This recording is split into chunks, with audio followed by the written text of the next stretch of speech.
K갭과 KIFR에서도 있지만 중소기업한테는 중소기업 특례라는 것이 있습니다.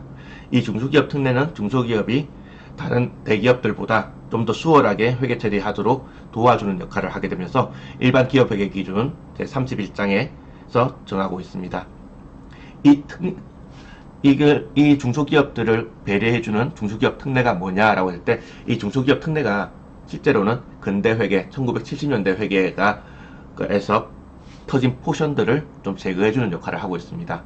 회계의 사조는 BS가 중요하고 대차대표가 중요하고 재무상태표가 중요하지만 그것들을 측정하는 것이 너무 힘들기 때문에 빼주겠다. 즉 회계사조에서 약간 예외를 열어주겠다.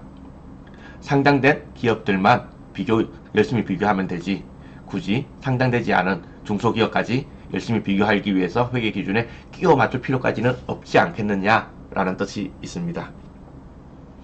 상대적으로 중소기업은 이해관계자가 적기 때문에 중소기업의 회계처리 부담을 완화하기 위해 목적으로 중소기업 회계처리 특례를 규정하고 있고, 중소기업 기본법상에 중소기업만 선택할 수 있고 특례 적용 항목별로 선택할 수도 있고, 이 말은 어떤 부분은 K갭을 적용해야 된다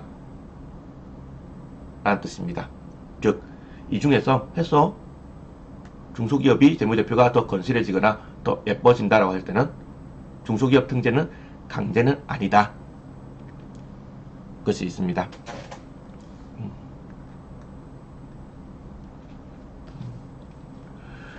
일단 주식이 평가할 때는 돈이 많이 듭니다. 게다가 내 재무제표 만든다고 지금 회계하고 있는데, 주식을 평가하려면 내가 투자한 법인의 재무제표가 있어야 되죠. 그 투자한 법인의 재무제표, 주식의 평가가액을 알려고 하면 수백에서 수천만 원이 듭니다. 그렇기 때문에 주식을 평가하지 말고 취득가액으로 기록해도 된다가 주식평가에 관한 중소기업 특례입니다. 지분법이라는 것은 자회사의 주식을 1,000원에 취득했는데 내가 10%를 가지고 있었다. 이때 자회사가 올해 100원을 벌었으면 그 10%에 해당하는 10원을 자회사 주식가치에 반영해라 라는 것입니다. 마찬가지로 자회사의 재무제표가 있어야 됩니다. 내 재무제표 만들기도 바쁜 상황에 자회사의 재무제표를 받아야 하는 것이죠. 내 재무제표를 만들기 전에. 그렇기 때문에 지분법의 적용을 배제해 줍니다. 법인세는 납부할 금액만 법인세로 기록을 해도 됩니다. 이게 무슨 뜻이냐면, 다시 말하면 대기업들은 납부하지 않을 금액도 법인세로 기록을 한다 라는 뜻이 아니고, 차변에는 자산과 비용이 옵니다. 대벽에는 부채가 오죠. 미지급금 혹은 미지급 법인세라고 그렇게 대감을 하게 됩니다. 중소기업은 이 미지급금을 비용으로만 계산해도 된다.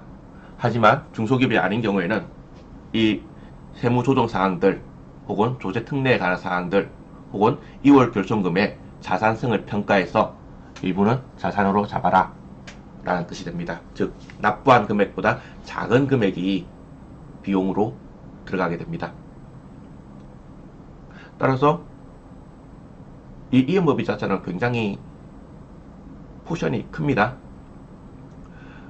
만약에 20%의 법인세가 적용된다 할 때 세무조정 사항 중에서 20%에 해당하는 금액이 자산으로 만들어질 여지가 있는 것이죠. 어렵고 까다롭고 작성하기는 힘들지만 기업은 의 재무제표는 더 건실해지겠죠. 현재 가치는 미래 가치를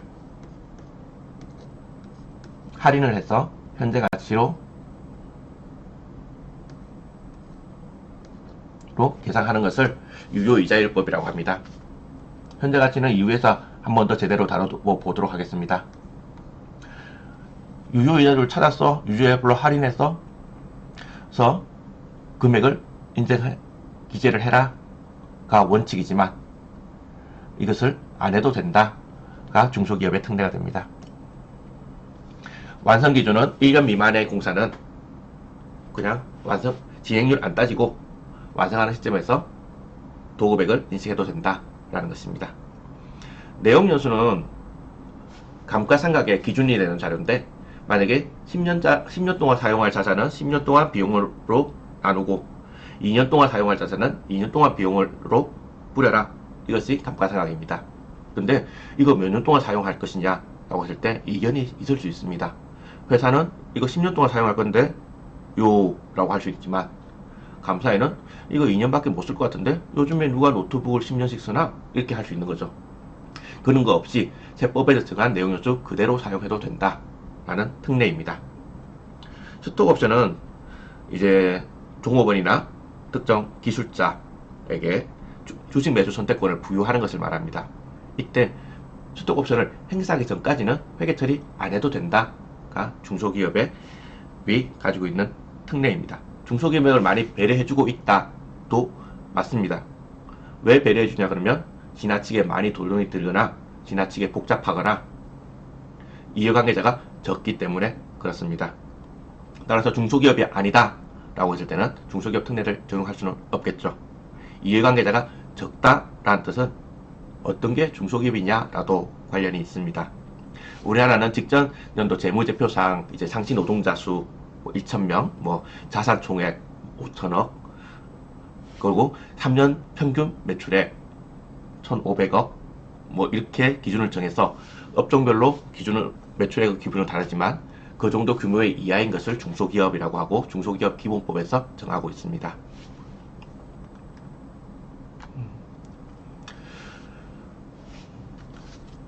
여기서 말하는 주식의 평가, 이거 자산이죠. 이거 자회사 주식의 평가죠. 자산입니다. 법인세는 이연법인세 자산이죠. 현재가치, 자산을 측정하는 건데, 이때 현재가치는 자산도 있지만 실제로는 부채가 더 많이 있습니다. 부채의 현재가치를 측정한다.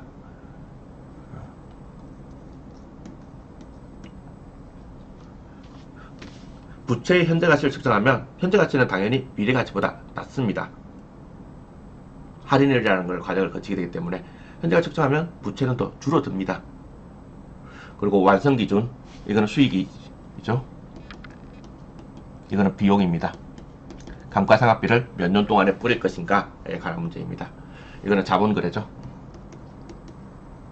요것들이 측정하는 방식이 1970년대 회계가 매우 복잡하게 된 특징들입니다.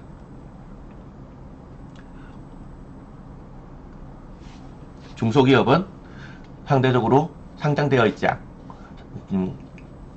않은 중소기업은 관계자가 적거나 사회적인 파장이 적기 때문에 이런 현대적인 회계의 어려운 특징들을 그래서 빼주겠다가 중소기업 회계 처리의 특례가 됩니다. 하지만 했을 때 좋아지는 점이 꽤 많이 있죠. 자산이 늘어난다, 부채가 줄어든다 라는 특징들이 있습니다.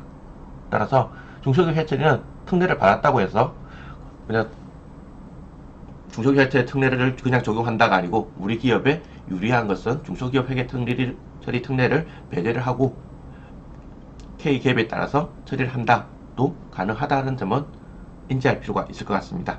그리고 현대 회계학의 추세인 것만큼 이 추세는 미래 회계학에도 영향을 미칠 것이라고 짐작할 수 있습니다.